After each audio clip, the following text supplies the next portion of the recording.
Phát lên đi khô kỳ hay lời dô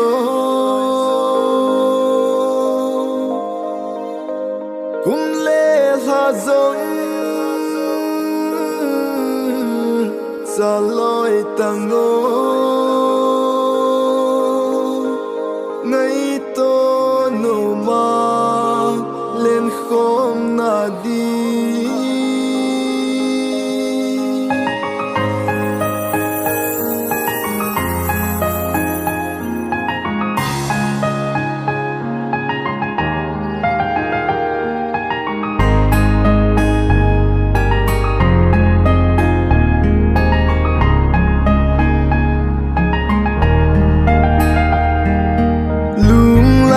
Sam zing ok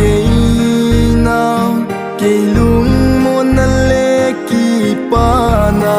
nang lung lai at sam zing ok now kay lung mo na leki pa na nang in ko lam sao zot kom dinga ikitip na gel zingo olung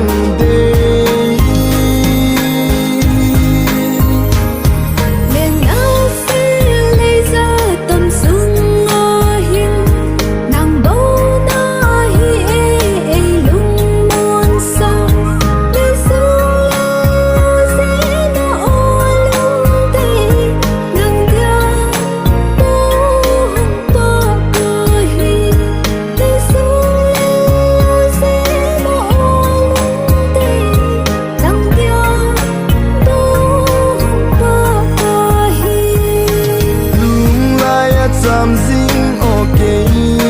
now kay lung mo na leki pa na nang